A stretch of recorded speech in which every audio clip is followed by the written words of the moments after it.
day 11. It's day 11. Day 11. Yeah, day 11 of Inktober. Welcome back. It is day 11. Today's word was disgusting. I struggled with coming up with an idea for this piece. I wanted to keep it sort of YouTube friendly. And I was like, what am I gonna do? I thought about doing something and having like a big censored bar over the top of it, but I thought that was a bit of a cop-out. So after a lot of thinking and some talking to my lovely fiance, because he is also an artist, and sometimes has ideas that I don't think of, so I like to brainstorm with him sometimes because he helps me think in new ways. Anyway, whilst talking to him, I got the idea of doing it as sort of a comic strip with Dieta and our angel girl, whose name I believe is going to be Arayla, okay? We're naming her Arayla because calling her angel girl for the entirety of October is unacceptable when all the other characters have names, okay? So her name is Arayla. Yes, so the comic strip is of Dieta and Arayla and a little slug guy. Well, I'd say little, he's a big slug guy, and he's slimy, and he's got gross eyes, and he's all drooling, and he's green, and yeah. So I thought, disgusting, slug. Dieter, of course, absolutely loves it. He thinks it's great, so he picks up the slug and keeps the slug as a pet and names him Fred. So this is Fred the slug. And Arayla is not as impressed by the slimy slug and is kind of stopping herself from throwing up with her hand over her mouth and all like, whoa. So that's today's image. That's the story. There are no words in it. It's just slug, Dieta with a slug, Dieta happily holding a slug whilst Arayla tries not to throw up. That is the entirety of this video. Now, I've only done half of the page because as tomorrow's word is slippery, I thought it would be perfect to continue this lovely comic strip with something inspired by the word slippery, as we have a slippery slug named Fred. I thought it worked. It made sense. So that's what I'm doing. As for this one, I used another green only palette, except this time I'm using sap green. I used that for the lines as it was dark and rich and a really nice green. So this whole thing's very green. I thought it was fitting because, slug, and it kind of gives the impression of yucky, snot green kind of slug slime. So we've got a very green palette for this piece. Yes, that's that. I don't really have much else to say. I really should talk slower so that I can take up more time with actually talking about the artwork instead of rambling about nothing, trying to keep you interested whilst you watch me draw. But hey-ho, I will never learn. And that's that. Oh, I was trying to use the two colours in the same little separate dish there because I wasn't sure if I was going to do a green only palette at this point, but the dark sap green ended up touching up against the yellow green and just bled right through it. And I was like, well, that's great. Now I have to use a whole new dish bit section, whatever, in my palette, and ended up just, then went, you know what, this whole thing's going to be green. So I mixed it all together and I ended up using that colour for Arayla's hair and dress.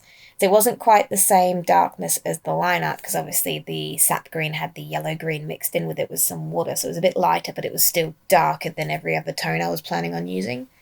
So I thought it was nice. And again, green's my favourite colour, so I was just happy using green. It was very nice. Pretty. Very pretty. And since it's spring here, there's lots of green outside at the moment, so it's really nice. It's just sit here and look at some pretty green trees and green grass and paint green things. That's what I'm gonna do. I might actually that sounds like a really nice idea. Go and sit outside and do some painting this week because the weather's actually meant to be nice, which it hasn't been for the past few weeks. So one, I'm getting all my laundry done because the sun is out, which I wouldn't normally be, having an issue this time of year, given that I'm in Australia, but it's very wet at the moment, so I haven't had much time to do laundry. So, yeah, I'm going to do laundry this week, but I also might sit outside with my watercolours and do some painting and paint some green things, because green is pretty. I mean, can you tell I like green? Just asking, I've mentioned it a lot. Anyway, I don't really have a whole lot to say. I used some yellow. I added some blue.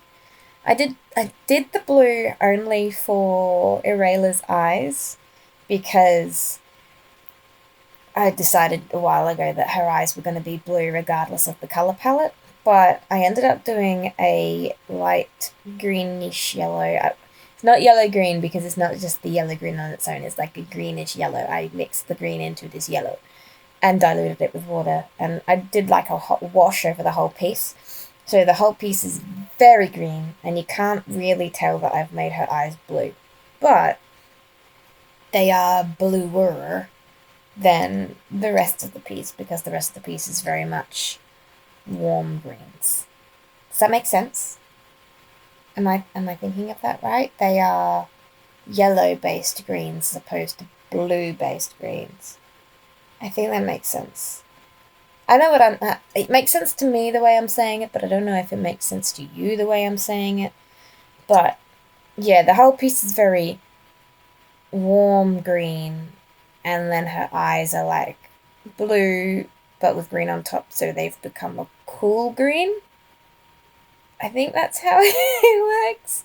I don't know. I never did any art classes. I don't know the technical terms. I've done a little bit on Skillshare, but I couldn't afford a subscription, so I did like the free month and then cancelled. Anyone else do that? Yay for using the free month of subscription of things. Yay! I'm so cheap, I'm sorry. I buy like what? $200 inks and then won't pay for a subscription to something because I don't want to have to pay monthly. I'm so bad. I would rather pay like an outright, like, I don't know, $100 that gives me access to lessons than have to pay $10 a month because, I don't know, I tend to forget that I have monthly subscriptions sometimes and then the money comes out and I'm like, where did my money go? And then I'm like, oh yeah, I had a subscription to something that I never use anymore. That's another thing. I tend to stop using things a lot and then I'm still paying for them. Like my Epidemic Sound account and like I have a Netflix account. I don't use it very often. I have it, but I don't really use it. So, but like my stepson does and my parents use the same account. So it's like people are using it, but I'm paying for it. I don't know. That's me. I pay for subscriptions to things that I then don't use again, and I'm still paying for them because I forget to cancel my subscription. So I'm probably paying way too much money out a month for things that I don't use, which is why I didn't want a subscription to Skillshare. That was a big circle. I'm sorry. I'm doing some white highlights now. You saw me do the greeny yellow wash. It looks a lot more yellow on camera than it is in person. But, oh, sorry, wait. There we go. There we got our yawn for the episode. That's episode. These are episodes now. Okay. Um, episode 11 of Kaci Star Designs Inktober 2020, season 1. Enjoy. Oh gosh. Anyway, that is the image. I had fun with it. I think it's pretty cute. I can't wait to do tomorrow's and finish off this comic strip. I think I'll do it in the same colours just to keep it cohesive on the page. Or maybe not. Maybe I'll mix it up. Who knows? Anyway, thanks for watching. Have a lovely day. Please like, comment, and subscribe. All those wonderful YouTubey things. And check me out on Instagram, Facebook, Patreon. Sorry, I did that wrong. And Patreon. Na, na, na, na. Yeah. And I'll see you tomorrow. Alright, thanks. Bye.